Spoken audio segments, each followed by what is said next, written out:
Master বিদ্যমান থাকার পরেও হাইকোর্ট থেকে যে নির্দেশনা নিয়েছে ক্যাঙ্গারু কোর্টের মাধ্যমে শেখ হাসিনার আঙুলের ইশারাতে সেটা নিয়ে তারা আমাদেরকে বিচার করেছে। সুতরাং যেখানে কোর্ট গঠনে অবৈধ সেখানে এই বিচারও অবৈধ, সেই বিচার বাতিল করে আমাদের সবাইকে পুনরায় চাকরিতে পুনর্বহাল করতে হবে। ধন্যবাদ।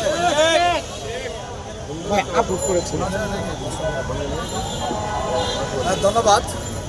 আমি প্রথমে পরিচয় দিই, আমাদের এই আন্দোলন কমিটির আমি প্রচার সম্পাদক। আলহামদুলিল্লাহ।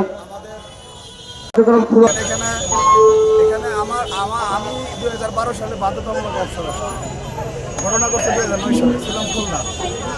আমাকে যখন বাধ্যতামূলক অবসর বাড়ি পাঠানো হলো তখন সারা বাংলাদেশ থেকে প্রায় 3000 সৈনিক একসাথে বিভিন্ন ব্যাটালিয়ন থেকে বাড়ি পাঠানো হয়েছে, অন্য জায়গা থেকে।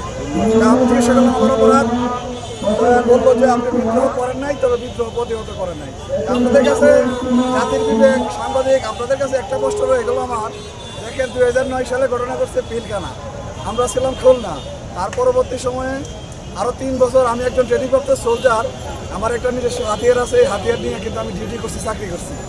এই 3 বছর পরে একই অপরাধে, যেটা 2009 সালে যেগুলো অবৈধ বিচারে যেটা বিদ্রোহ তকবাদে বাড়ি পাঠানো হয়েছে, ঠিক সেম অপরাধে 2012 সালে আবার আমাকে 3 বছর পরে আপনি কী করে বাড়ি পাঠান? আমি যে একজন ট্রেনিংপ্রাপ্ত সোলজার, এই 3 বছর তো আমাকে দিয়ে সরকার দায়িত্ব পালন করছে বিভিন্ন জায়গা। তাহলে এতেই কিন্তু বোঝা যায় যে আমাদের উপরে কী ধরনের আক্রোশ ছিল। যাই হোক, আমরা এই কথাটাই বলতে যাচ্ছি, এখন আমাদের যে দাবিগুলো, বিষয়গুলো নিয়ে এই দেশে 30 লক্ষ রোহিঙ্গাদের পুনর্বাসন করা যায় বাইরে, অথচ আমরা 10-15 হাজার লোক ক্ষতিগ্রস্ত হয়েছে, আমাদের পুনর্বাসন কেন হচ্ছে না? এটা কি আমাদের দেশে যারা আছে ওনারা কি এটা করতে পারে না?